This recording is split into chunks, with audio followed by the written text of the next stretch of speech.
can be a great way to spend quality time together and help your child learn some basic cooking skills. Debbie Woodward from the Saucepan Kids joins us now with her son Fraser, who is here to give her a helping hand this morning. We think she needs it, don't we, Fraser? Yeah. Let's be honest. What are you cooking for us this morning? Good morning, Kira. Yes, this morning Fraser and I are going to be making homemade hummus because it's only a few weeks now till the kids go back to school, and we at Saucepan Kids have teamed up with Tesco Ireland to help mums and dads out there to get some ideas for lunchbox inspiration, and also how to keep the costs of the back to school shopping down. Yeah, and also I presume to try and keep it healthy and to ensure that you're not getting lunch boxes back the way you sent them out in the morning, which I think happens to a lot of parents. Absolutely, and if the viewers' children are anything like my three, they don't want to have the same thing every day. Yeah, fair enough. No, it gets really boring. Yeah, it does get boring, does it, Fraser? You want your mum or dad to mix up the lunchbox. Yes. Okay. And that can be a real challenge for parents to come up with variety that is nutritious and low cost and that they'll actually eat. Okay, so you're making two types of hummus, a plain and a red pepper, is that right? Indeed. So if we start with just the classic hummus, hummus itself is great. It's very high in fibre, high in protein and very low in fat. And it's something that you can use in lots of different ways in the lunchbox. So the first thing we need is some chickpeas. Now all the ingredients here I've bought from my local store, and I like to use the tinned chickpeas in water because they're easier than the dried chickpeas. So I just drain off a tin of those, but I keep the liquid back. I don't throw it away because I'm going to need some of it. Okay, so do drain the liquid, but keep it. But keep some, yeah, absolutely. So the next thing, we put the chickpeas then into the blitzer, and then the next thing that we need to go in is some lemon juice. Okay, so Fraser, you're going to take over, are you? Yeah. So you could squeeze it like this, but I like to squeeze it so it comes through your fingers, but then you catch the pips. Oh, good idea. So if you don't have one of those, that's another way of doing And then it. there's less washing up that way as well. Very clever. So do you want to put the lemon juice in? And it's just a half a lemon, is it? Yeah, just half a lemon. Put that in. And what else do we add to this? And then we need a pinch of salt. Now, Nevin, I was going to say, you were cooking with Nevin Maguire recently, weren't you? Yeah, he invited us to his cookery school down in Cavan. And what does he call you? Gordon Ramsay, but without the swearing. I was going to say, if you're behaving like Gordon Ramsay in the kitchen, I think we'd have to go to a break this morning. Well, that's all very positive, I have to say. I think we've got a future chef here if your football career doesn't work out. So what else are you adding to this, Fraser? Some garlic. Just a clove of garlic, is it? Garlic, that's it. And then we're going to add some of that reserve liquid from the tin earlier. We're going to put some of that in. How much of that do you put in? Careful, we're putting in about 4 tablespoons. Good boy, that's brilliant. All into the blitzer here. That's right. Now, the next key ingredient for hummus is something called tahini. Now, tahini is actually a ground sesame seed paste, and granted, it's not something that everybody might have in their kitchen cupboards at home, but it's definitely something worthwhile investing in. It costs about €3 in the supermarket. You actually don't need that much of it, do you? No, there's literally just 2 tablespoons there. Do you want to pop it in, please? Put it in.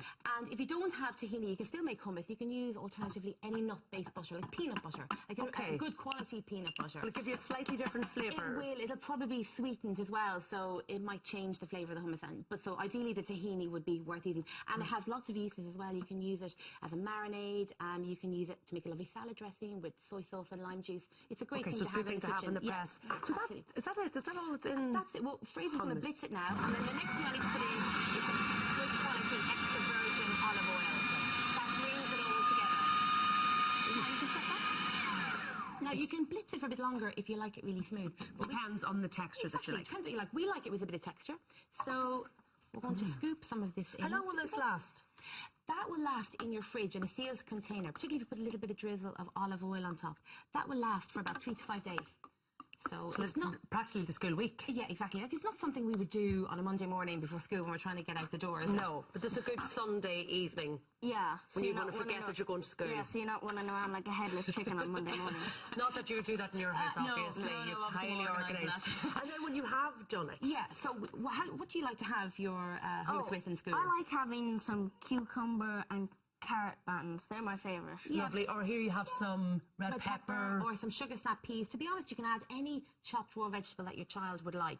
And you could use it for as a sandwich filler, couldn't you? Or use it if you're making tuna or sweet corn or something to bind them together rather than a mayo. That's it. You can use it as a mayonnaise replacement. You can also use it as a butter replacement of bread. We sometimes do that. And if you want, that's a great mid-morning snack then in the lunchbox. But if you want something a bit more substantial, you can add in maybe some breadsticks or some pita bread or some flatbread. And that's a lovely alternative to a sandwich. Now, you also said you were going to make red pepper. Yes. So let's say you've had 3 days of this and you've had enough. Can you just Whacking some red peppers. You can indeed. I mean, it's a really versatile thing, hummus. You can add anything to it. What sort of things do we add to it? Yeah, we sometimes add like chili and lime, sun-dried tomato. Oh, but yes. then we've got some roasted red pepper here. Yeah. So you could roast those yourself, or you can buy them in a jar. If you've got the time to roast it, great. But if you haven't, and we're all about saving time, you could buy them in the jar already done. So we're going to add some of those in. Do you want to do that? Or do you know what's lovely is caramelised onion? Oh. I have a weakness for that. But I have been told sometimes the ready-made ones, they can be really high in salt, can't they? So I presume the homemade, if you're trying to be really careful, and you're giving them to your children, Yeah, and this is easier. It's a fun way to get the kids involved in the kitchen as well. So are you going to become a chef then, Fraser? Well, I'd like to cook, but I don't really want to become a chef. Why? Because I want to be a footballer. Much better plan. Good plan. Pays loads of money. And you cook, don't you, in the kitchen with your mum and dad, is that right? Yeah, I cook with my dad and I make some bread. We make And who's better? I just want to know straight up. Don't know. Oh. We'll have to have a competition of that. Well, there you go. Who can win Fraser's affections in the kitchen? They're fantastic recipes, and you can get them all on our website. And And the red pepper hummus, actually, just to follow up, it's absolutely a great mayonnaise substitution. We would mix it with tinned fish, or we would mix it here. I've got some leftover cooked chicken from last night's dinner, and that's a great sandwich filling or filling for a wrap. fantastic, great ideas, and no need for the children to be bored with their lunchbox and send us home full. Absolutely not. Thank you, as always. Now, in this morning's fashion, we